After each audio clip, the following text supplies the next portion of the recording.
오늘은 우리가 추수감사주일이죠. 지금은 추수감사주일이 예전 같지 않아서 이렇게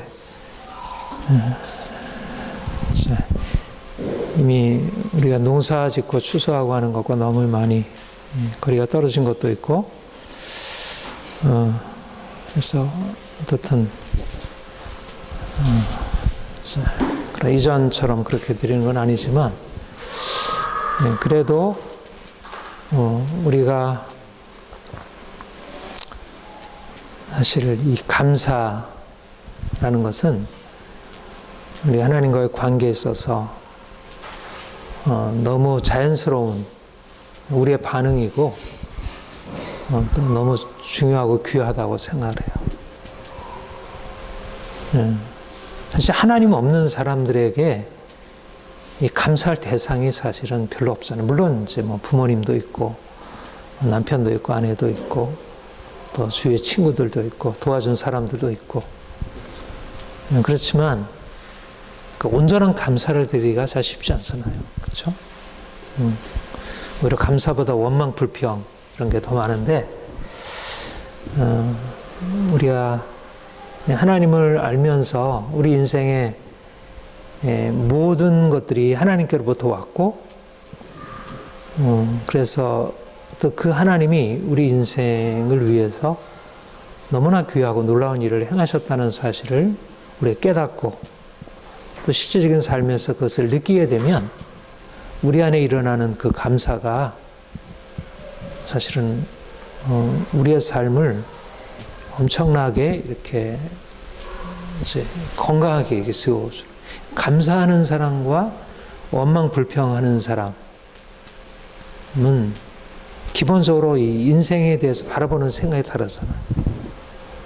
사실은 인생이 어떻게 원망 불평할 게 더 많아 보일 수도 있어요. 많은 사람들에게 있어서 너무 이렇게 인생이 힘들고, 또 힘들게 되는 데 있어서 주변에 우리를 힘들게 한 요인들이, 특별히 사람들이 너무 많으니까, 그러니까 감사할 이유보다 사실 원망 불평할 이유가 더 많은 세상을 살고 있는데, 우리는 그 원망 불평할 이유가 더 많은 세상에 살면서도 감사할 이유가 있고 감사할 대상이 있다는 거.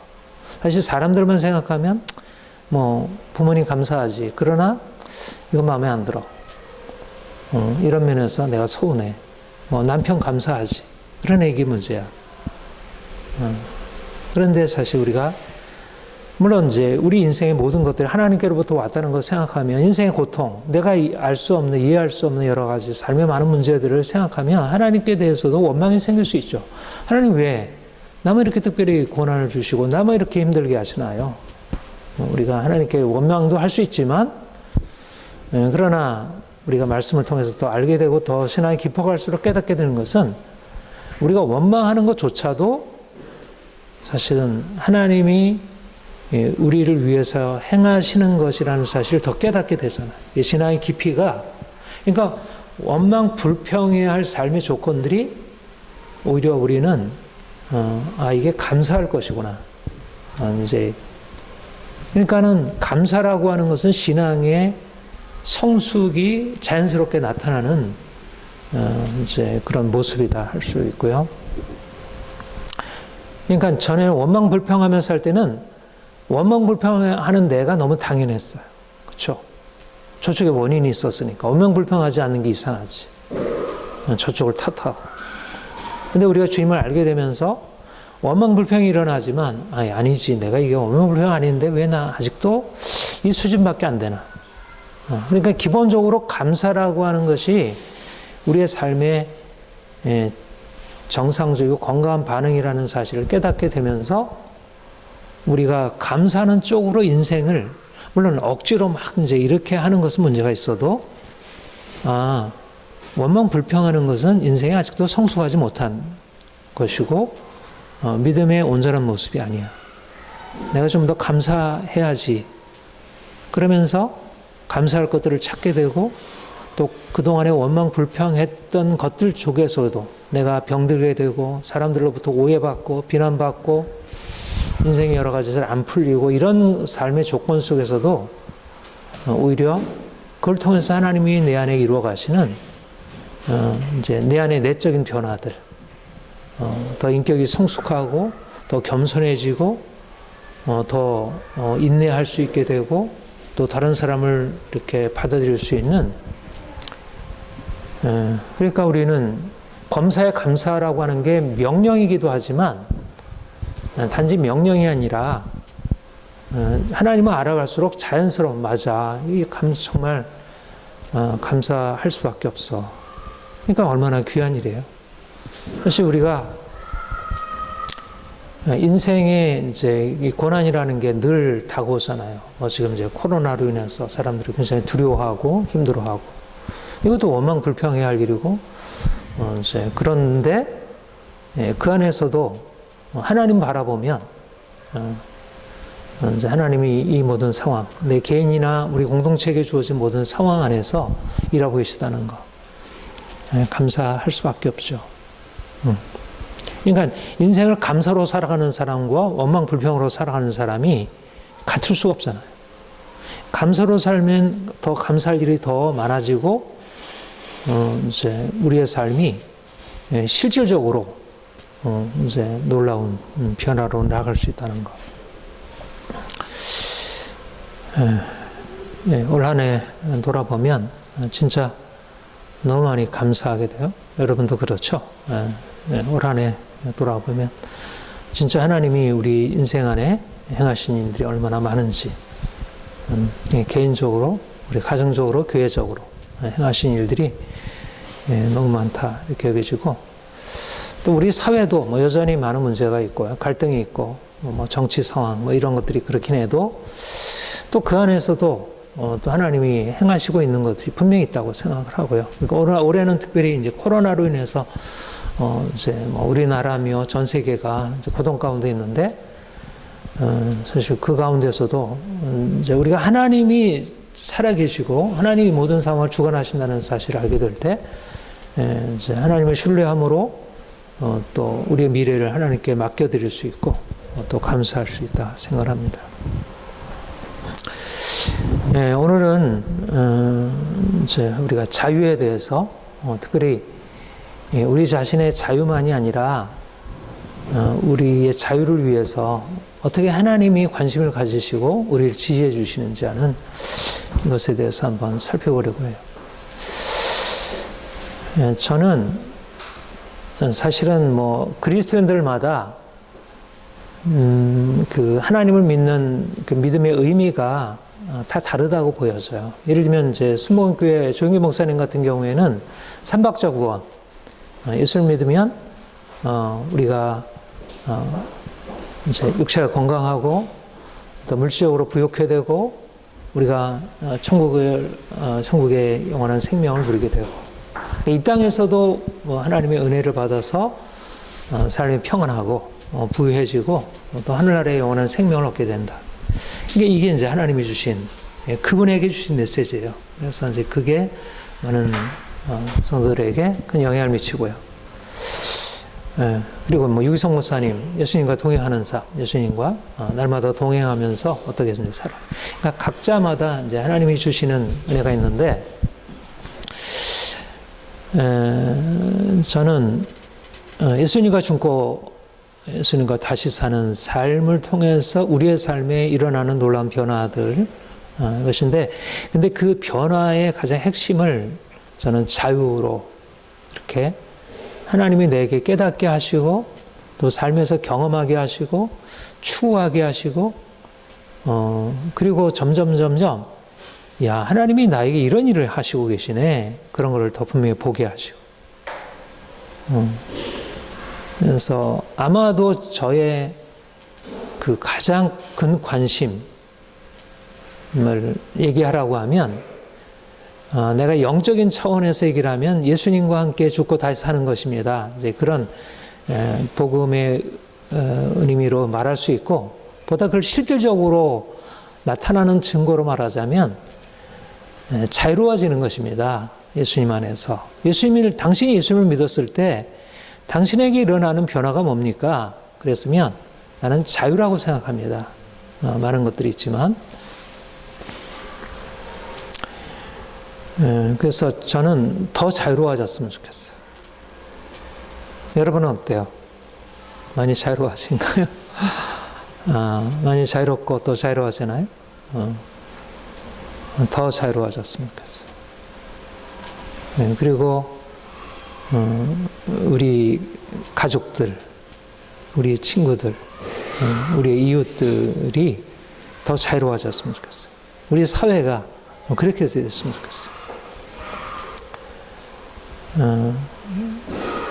제가 읽었던 책, 존 스튜어트 밀의 자유론, 또 에리 프롬의 자유에서 도피.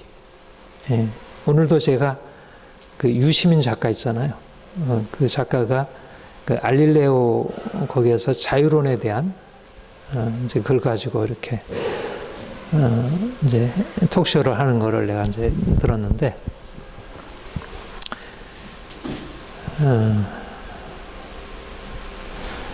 사실은 자유라고 하는 것은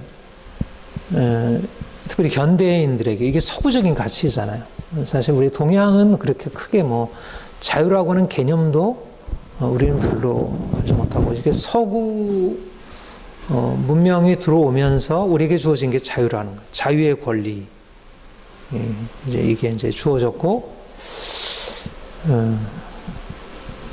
그러니까 이 부분이 사실은 나는 너무 그러니까 하나님이 각 문명마다 동양 서양마다 주신 게 다 달라요. 그러니까 뭐 동양이 더 못하고 서양이 낫고 이런 건 아니지만, 그러나 동양에 비해서 서양이 가지고 있는 가장 핵심적인 문명의 우수성, 선진성을 말하자면 자유라고 생각해요. 그러니까 동양과 서양을 비교할 때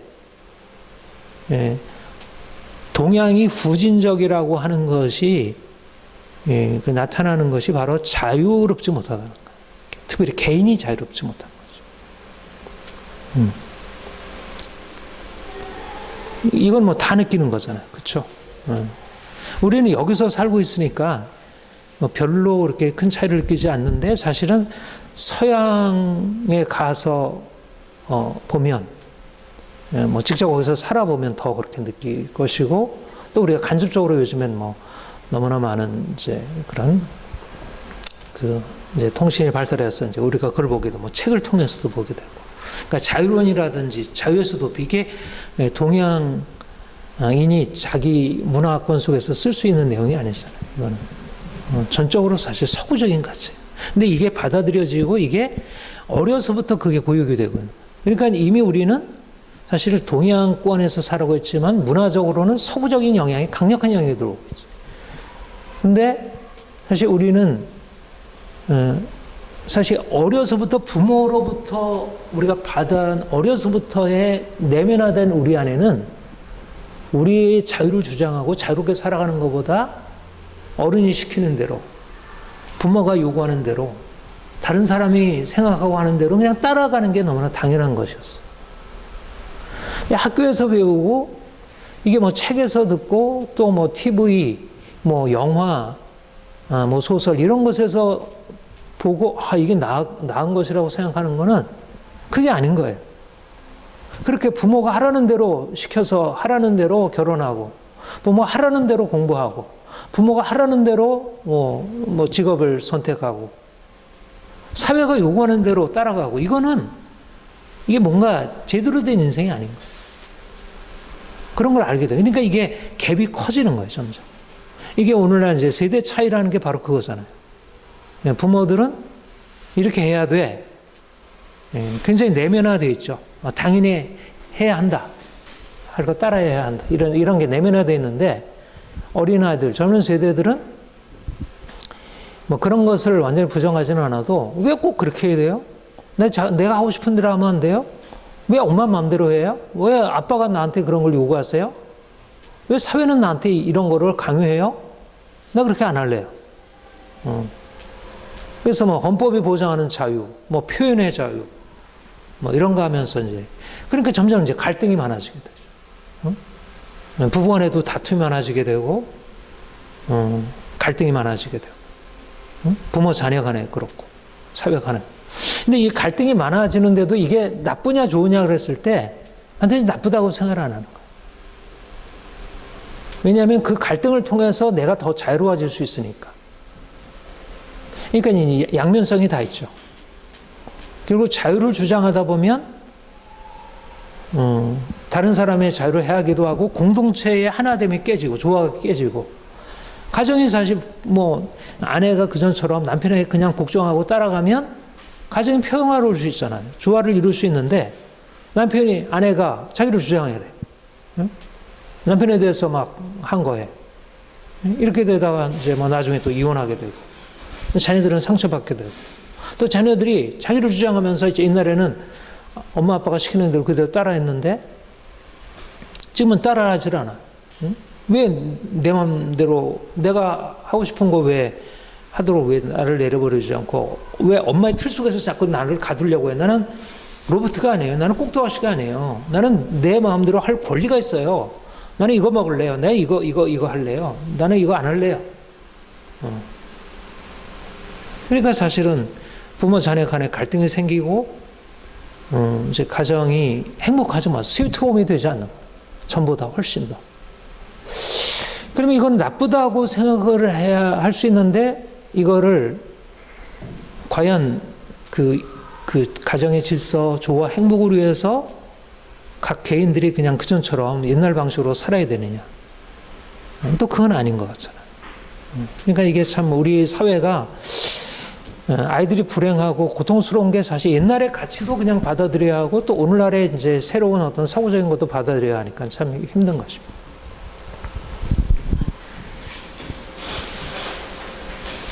근데 이제 기독교는 어디에 속해 있나요? 기독교는. 우리가 전통적으로 기독교 신앙하면 우리 동양적인 부모에게 효도하고 나라에게 충성하고 윗사람에게 이렇게 그냥 고분고분 따라가고 이게 기독교적인 가치라고 우리가 어려서부터 그렇게 교육을 받아왔어요. 기독교는 당연히 윗사람을 순종하고 따라가는 말하자면 유교의 그런 전통적인 수직적인 문화의 가치와 유사한 것이다. 이렇게 생각을 했어요. 근데 사실은 자유에 대해서 주장을 한 게 어디냐면 기독교 문화권 속에서 나온 거란 말이죠. 동양 문화권은 사실 하나님을 물론 유교에서 이제 하늘을 섬기긴 했죠. 지금 인격적인 하나님을 섬긴 건 아니잖아요. 그러니까 하나님을 알지 못하는 동양에서 오히려 수직적인 게 강조가 되고 하나님을 아는 서양에서 개인의 자유를 주장하는 게 어떻게 나올 수 있었을까? 좀 이상해지죠. 오늘날은 뭐 이제 사실 서구 문화가 자유라는 이름으로 하나님도 너무 우리를 억압하니까 나 싫어. 하나님도 이제 배제해버리게 되어서 이제 서구가 자유를 주장하는 것과 하나님을 믿고 하나님께 따라가는 것을 같이 할 수 없다고. 이제 지금은 좀 상황이 바뀌긴 했지만 그래도 근원적으로 보자면 자유에 대한 주장의 기본적인 바탕 안에는 하나님에 대한 믿음이 그 안에 전제되어 있다. 이게 중요해요. 그러니까 우리는 사실상 자유롭게 되는 것과 하나님을 믿는 것이 서로 부딪힌다고 생각하기 쉽고 많은 사람들이 그렇게 여기고 있고 또 실제적으로 기독교가 그 일을 해왔어요. 그렇게 하기도 했어요. 그러나 정말 성경을 제대로 보게 되면 하나님을 제대로 알게 되면 예수님이 우리를 위해서 행하신 일을 제대로 알게 되면 과연 그런가? 그렇지 않다는 것입니다. 여기에 우리가 성경에 대한 새로운 이해가 필요하고 그러니까 우리는 이제 중요한 게 우리 신앙이라는 것은 우리의 현실적인 삶에서 어떻게 살아야 할지에 대해서 어떻든 이 방향을 정해주고 우리를 이끌어가는 거잖아요. 그러니까 하나님을 알게 될 때 하나님이 너는 부모에게 순종해. 부모가 요구하는 대로 그대로 따라해. 이러면 내 마음이 원하지 않아도 따라하는 게 마땅하죠. 그렇죠?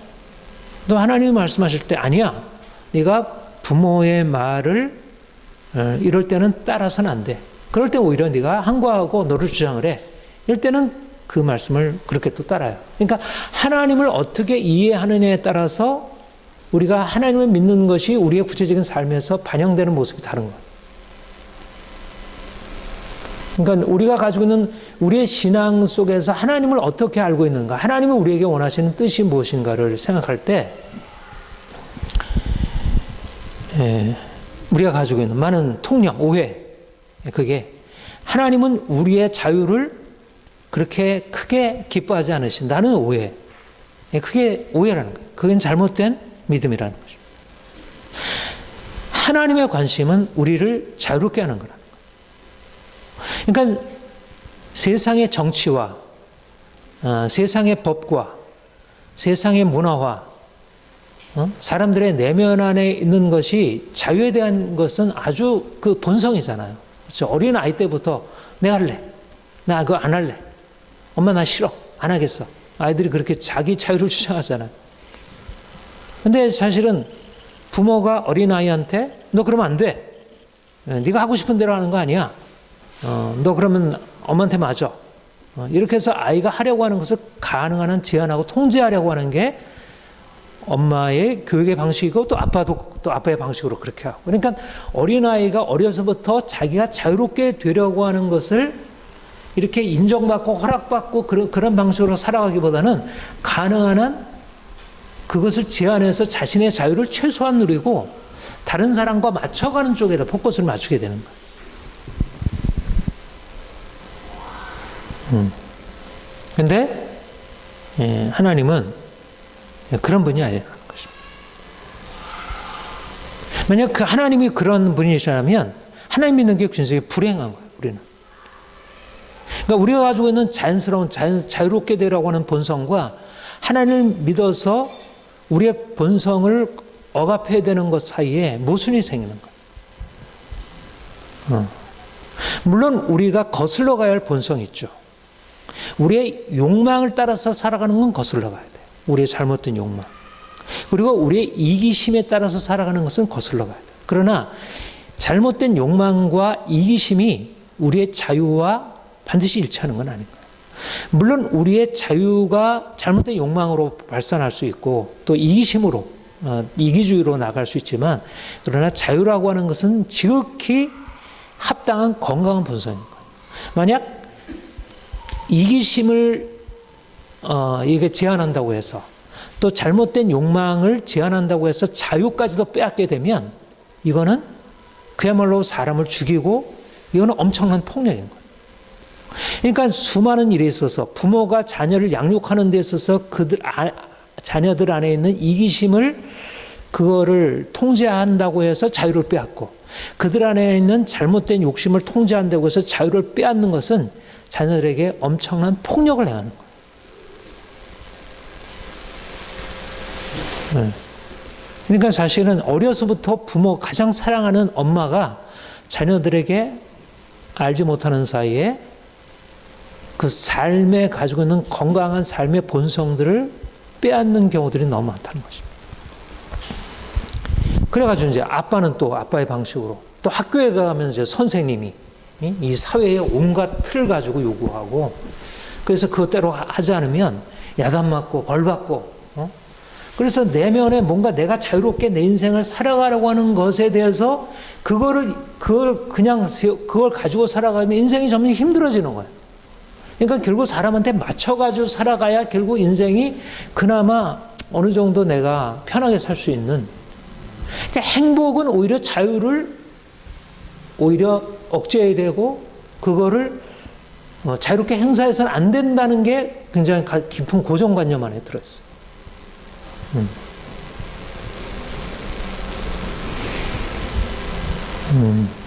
그런데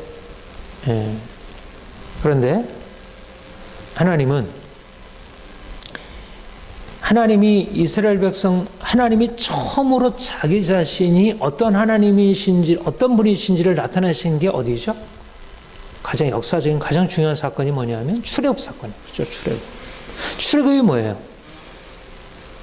제아를 빼앗겨서 노예로 고통스러운 삶을 살고 있는 이스라엘을 그 종살이에서 건져내는 자유해방의 사건이었어요.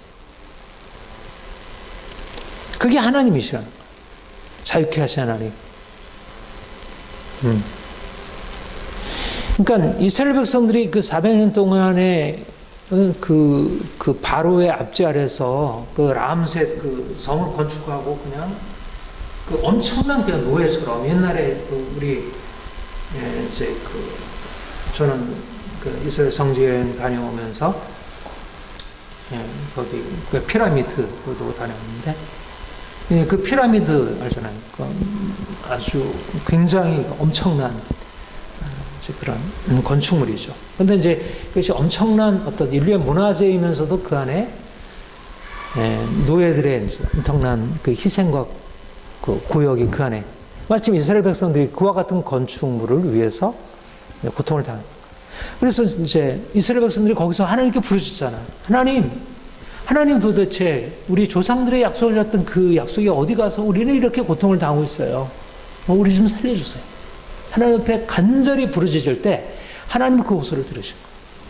그리고 그들을 그 노예, 그 종살이에서 벗어나게 하시고 그래서 모세를 보내시고 모세를 통해서 10가지 재앙을 내리시고 그리고 홍해를 그 기적적으로 통과하게 하시고 그 엄청난 애굽의 강력한 소나기에서 건져내신 것입니다.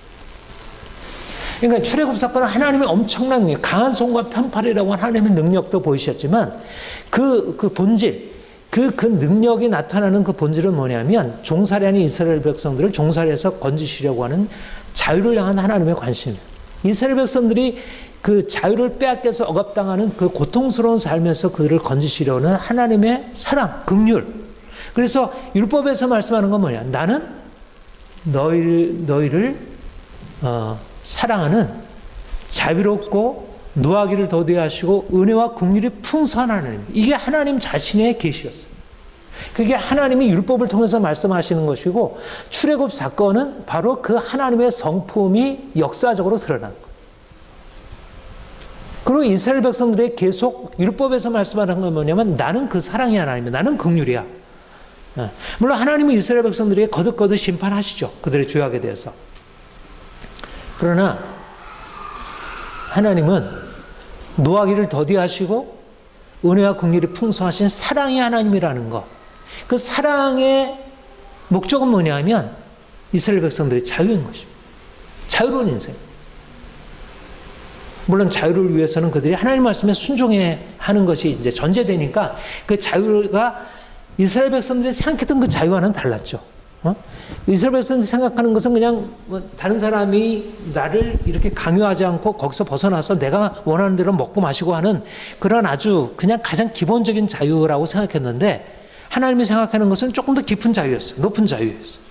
그러니까 그들이 하나님 말씀에 순종하기 위해서 자기 욕망을 내려놓고 이기심 내려놓고 하나님 말씀에 순종해야 하니까 그 훈련이 요구되었던 거예요. 그러니까 사실은 어떻게 보면 자유를 빼앗기는 것처럼 여겨졌기 때문에 그게 자유라고 생각하기가 어려울 수도 있어요. 그러니까 이스라엘 백성은 그래 오해를 했죠. 하나님의 생각과 좀 다르긴 했지만 그렇다고 해서 하나님이 이스라엘 백성들 훈련시킨다고 하면서 그냥 그 고통만 주신 게 아니라 그 고통의 궁극적인 목적은 그들을 보다 자유롭게 하고 그 자유를 온전히 누리게 하시려는 이게 하나님의 마음이에요. 그러니까 오늘날도 사람들이 자유를 잃고 아이들이 그냥 부모 밑에서 자유를 잃고 막 주눅 들어가지고 힘들게 살아가는 것 이건 하나님이 원치 않다. 아내가 남편 밑에서 남편의 그 폭력 밑에서 부당하게 그렇게 당하는 것에 대해서 하나님이 결코 그냥 그걸 좌시하고 있지 않다는 거예요. 그건 하나님의 마음이 아니라.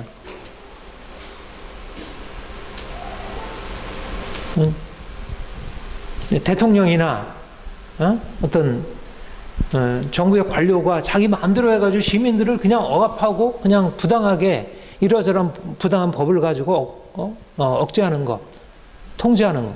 이거는 하나님의 생각과 다른 사회 질서라는 것입니다. 그러니까요, 사실은 우리가 법이 중요하다고 하잖아요. 법치국가라 그러잖아요. 자유를 위해서는 법이 중요하다 그러잖아요. 근데 자유와 법이 어떻게 하나 될 수 있냐면 바로 하나님의 마음이 반영된 법. 말하자면 자유롭게 하기 위한, 강자가 약자를 지배해서 고통당하는, 그 대부분의 사람들은 만약 법이 없으면 강자들이 자기의 힘을 가지고 약자들을 눌러서 빼앗는 거잖아요. 그러니까 약자들은 고통을 당하고 강자들만 자유로워. 우리가 요즘 세상이 그렇잖아요. 권력을 가지고 있는 사람들, 돈 있는 사람들은 자유롭고, 그렇지 못한 사람들은 너무 부자유해. 예, 그거를 제한하기 위해서 이제 법을 만들어. 근데 법을 누가 만드나요? 지금. 법을 만드는 그 입법, 국회의원들이 어떤 사람들? 다 강자들이잖아요. 그들이 정말 국민을 위해서 하나? 그렇지 않다는 거예요. 그러니까 사회가 법치국가가 자유를 보장해 주지 않잖아요. 오늘날의 법이. 강자들을 위한 법이 되었다는 거예요. 그러니까 우리 그리스도인들은 이런 면에서 우리가 현실의 법에 대해서 그냥 따라가는 존재가 아니라는 거예요. 법의 목적은 자유인데 법이 자유를 반하는 방식으로 만들어졌고 그렇게 시행된다면 그 법에 대해서 어떻게 그냥 고분고분 따라가야 되나? 그거에 대해서 항거를 해야죠. 이게 하나님의 생각이라는 거예요.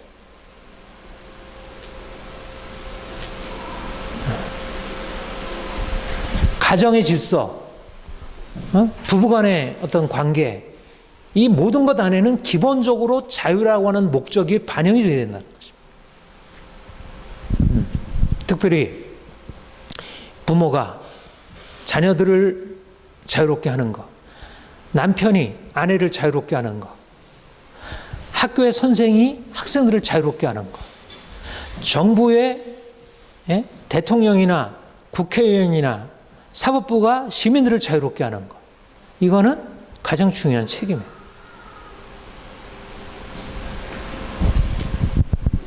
저는 이런 면에서 사실은 우리 그리스도인들은 하나님을 알면 알수록 맞아. 하나님이 나의 자유를 하나님이 뒷받침하고 계셔. 하나님이 나의 자유를 지지하고 계셔. 나는 자유로울 권리가 있고 하나님께서 나의 자유에 대해서 오히려 인정하시고 받아주실 거야. 이 생각이 마땅하고 내가 자유롭고 그래서 내 주변 나 자유만을 위해서 다른 사람을 억압하는 게 세상의 방식이잖아요. 세상의 자유주의라는 게 그래요. 근데 많은 자유주의가 왜 욕을 먹고 있느냐 하면 자기의 자유를 위해서 다른 사람을 희생시키는 것을 내가 자유롭게 하고 싶어. 그래서 내가 번 돈 내가 원하는 대로 써. 그런 건 온전한 자유가 아니에요. 근데 주님이 우리에게 말씀하시는 것은 하나님의 관심이 내가 자유로워지는 것이고 또 하나님이 주신 자유를 가지고 다른 사람을 섬기는 것. 저는 우리 그리스도인들이 그러니까 누구보다도 이 자유로워졌으면 좋겠어요. 자유로워졌으면. 근데 제가 아침에 유시민 그 자유론을 그렇게 많이 읽고 칭찬하고 있는 유시민 강의를 들었더니 역시 부족해요. 그러니까 왜 자유가 잘 안 될까요? 그러니까 현실적으로 자유로워지기 어려운 것은 내가 자유로워지려고 하면 그럼 다른 사람에게 침해가 되잖아요. 대부분의 경우. 우리 자유가 부딪히잖아요. 그리고 사람들이 사실은 내가 자유롭기를 원하지만 이미 세상은 부자유예요. 그렇죠? 이미 세상은 부자유예요. 부자유한 세상 속에서 자유를 주장하다 보면 그동안 부자유했던 그것들을 깨뜨리고 나가야 돼요. 그러면 나의 자유는 반드시 상대방에게 부자유를 요구해요. 이제 이게 문제인 것이죠. 어떻게 하면 온전하게 자유로워질 수 있을까요? 어떻게 하면 온전하게 자유로워질 수 있을까요?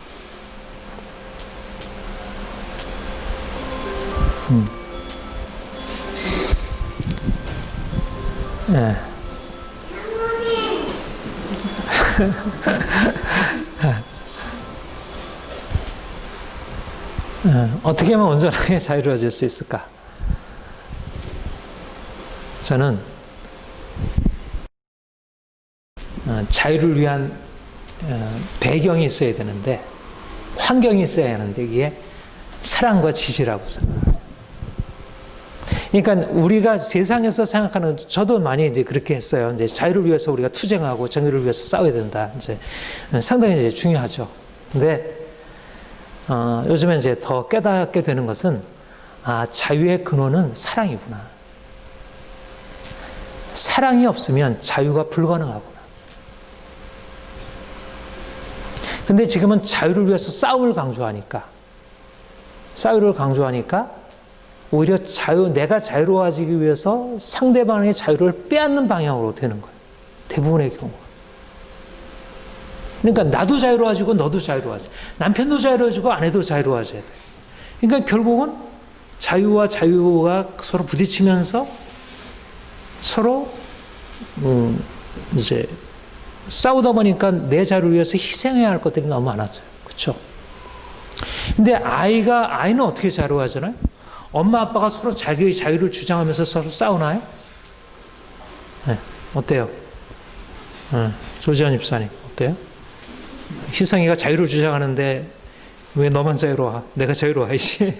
싸우나요? 싸우기도 하죠, 때로. 그러나 가능하면 아이를 자유롭게 하기 위해서 내가 사랑을 선택하죠. 그렇죠? 내 사랑을 선택하면서 자유를 희생해요. 그러니까 누군가의 자기 자유를 희생하는 사랑이 있어야 아이가 자유로워져요. 그렇죠? 이게 어려서의 우리의 자유의 경험이에요.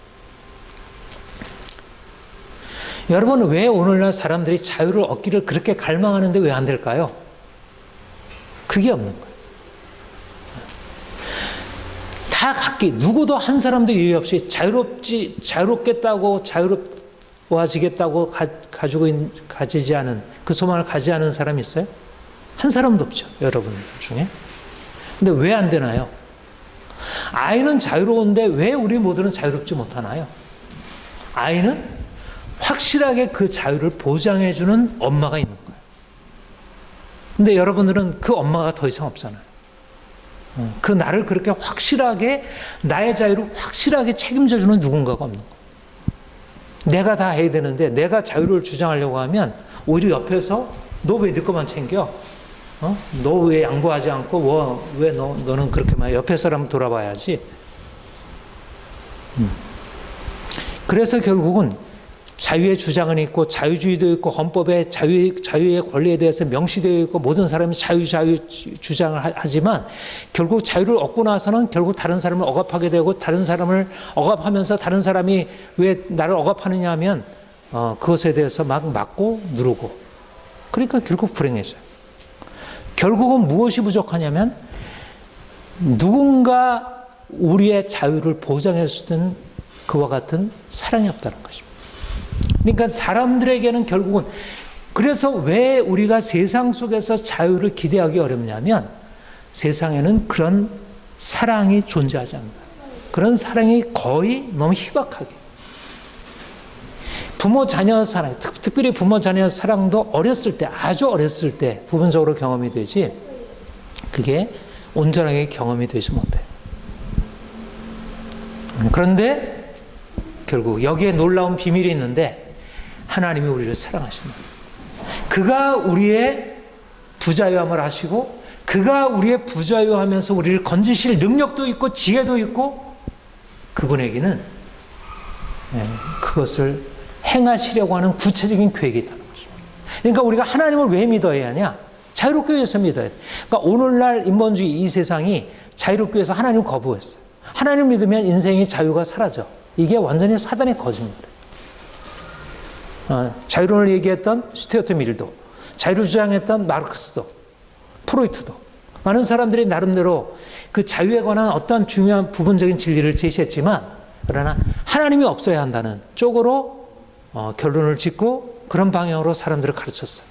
그러니까 자유로워져야 한다는 말은 경험적으로 맞는 얘기고 사람들의 상당한 영향을 주었지만 그러나 하나님을 빼버렸어요. 하나님의 사랑이라는 것을 오히려 자유에 반하는 것으로 그렇게 만들어버렸어요. 그래서 오늘날 사람들이 점점 하나님 없이 자유를 선택하는 하나님이냐 나의 자유냐 이게 이제 서구가 몰락하게 된 가장 중요한 이유. 그런데 우리는 오늘 본문에 보듯이 예수님은 어떤 분이셔요?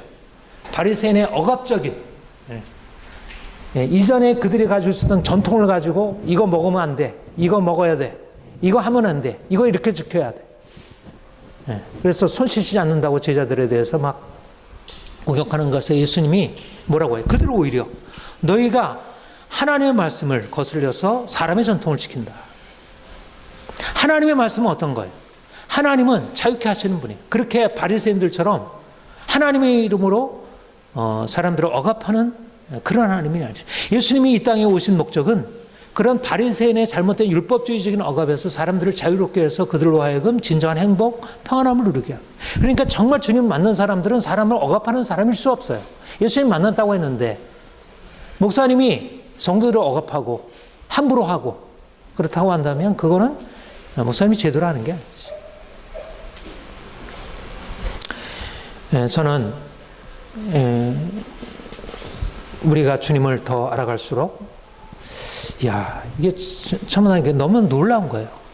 제가 이제 사실 많은 인문학을 공부하고 심리학, 뭐 정신분석, 많은 철학, 뭐 이런 걸 많이 하면서 너무 많이 배웠어요.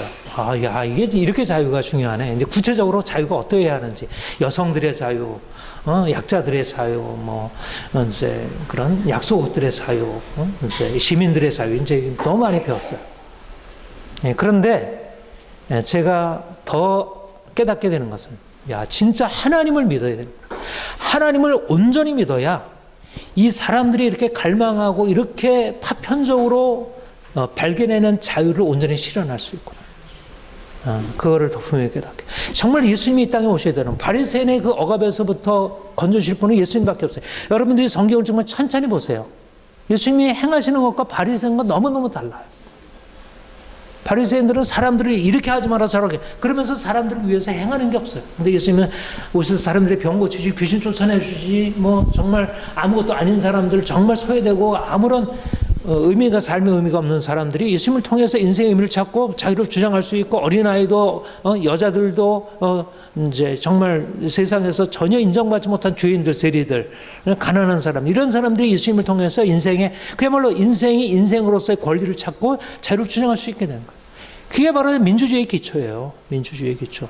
서구 사상이 자유, 민주, 이게 다 사실은 물론 이제 아테네 전통 안에도 있고 뭐 다 있지만 그러나 기본적인 것은 성경에서 하나님의 성품, 하나님이 인생을 사랑하셔서 우리를 자유롭게 하신다고 하는 이 하나님의 성품이 전해진 것입니다. 그러니까 우리가 정말 주님을 만나서 주님 안에서 우리 인격이 변화된다는 것은 내가 더 자유로워져야 돼. 내가 사람들에게 결코 다른 사람이 하라는 대로 그야말로 거짓 가면을 쓰고 그냥 사는 사람들에게 맞춰서 그야말로 인정욕구, 인정받으려고 자기 것을 누르고 이런 어떤 이중적인 인생 살지 않고 보다 자유롭게 그렇게 살아가고 내가 그렇게 살아가게 되면 자녀들에 대해서 그렇게 살도록 할 수밖에 없잖아요. 그게 가장 좋으니까. 그러니까 자녀들을 이전에는 이래야 돼 저래야 돼 뭐 다른 사람이 너 보면 그 욕하잖아. 다른 사람이 그러면 안 돼. 너 사회에 가서 인정받으려면 좀 더 이렇게 이런 식으로 내가 그 전에 내가 얽매였으면 자녀들도 그렇게 얽매게 되는데 내가 자유로워지면서 자녀들도 자유롭게 하고 또 주변 사람들이 자유롭게 하는 것에 대해서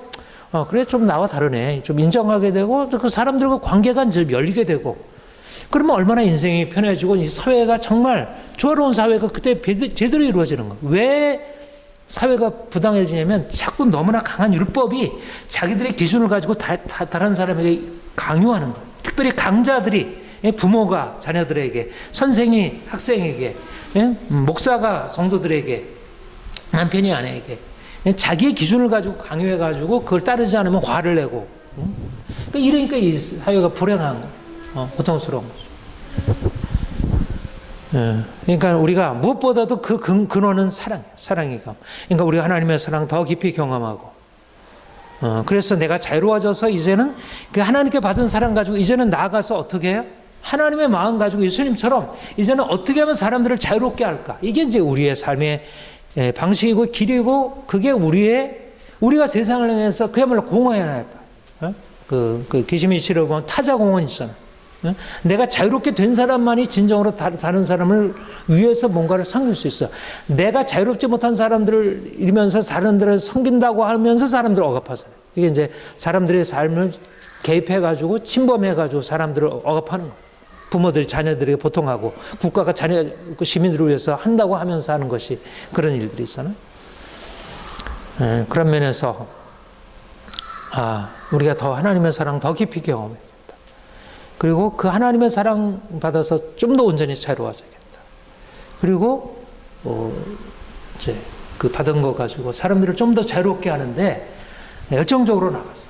그리고 세상을 이 부자유하게 만드는 이런 세상에 대해서 더 이상 그냥 가만히 보고 당연하게 보면 안 돼요. 이게 정말 당연하게 볼 일이 아니에요. 저는 정말 우리가 이 사회적인 책임이 필요해요. 이 부당한 이 억압들에 대해서, 이 부당한 그 자유의 침해에 대해서 당연하게 보면 안 돼요. 이 교육에 대해서 그냥 내버려 두면 안 돼요. 이 정치의 이 부당한 억압들에 대해서 당연하게 보면 안 돼요. 요즘 정치 상황 보면 너무나 답답하고 문제가 많아요. 너무 침해가 많아. 정치인들이 자기들이 뭘 안다고 제대로 알지도 못하면서 왜 시민들에 대해서 그렇게 일방적으로 이쪽으로 저쪽으로 막 그냥 법을 제대로 자기들의 방식대로 만들어가지고 그렇게 하려고 하는지 모르겠어.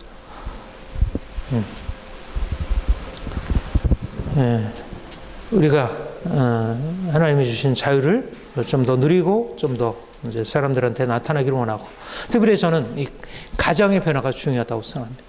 부모들이 자녀들을 좀 더 사랑으로 정말 그 아이들의 자유를 정말 침해하지 않은 거, 아이들의 좀 부족하게 여겨줘도 좀 더 존중해주고 받아주고 신뢰해주고 기다려주고, 그래서 그 아이들이 좀 더 자유롭게 되어지도록. 그래서 주님이 자유를 위해서 우리를 지지해 주시듯이 이제 우리도 많은 사람들에게 그 역할을 하는 거죠. 지지자의 역할. 억압하는 사람은 물론 아니고, 또 사람들을 그냥 방임해 두는 것도 아니고, 또 개입해가지고 사람들을 불편하게 만드는 것도 아니고, 사람들을 지지해 주면서 그들이 자유롭게 되도록. 이것이 주님이 우리에게 주신 그 사랑을 받아서 우리가 살아가는 믿음의 삶이라 생각합니다. 함께 기도하겠습니다. 하나님 아버지,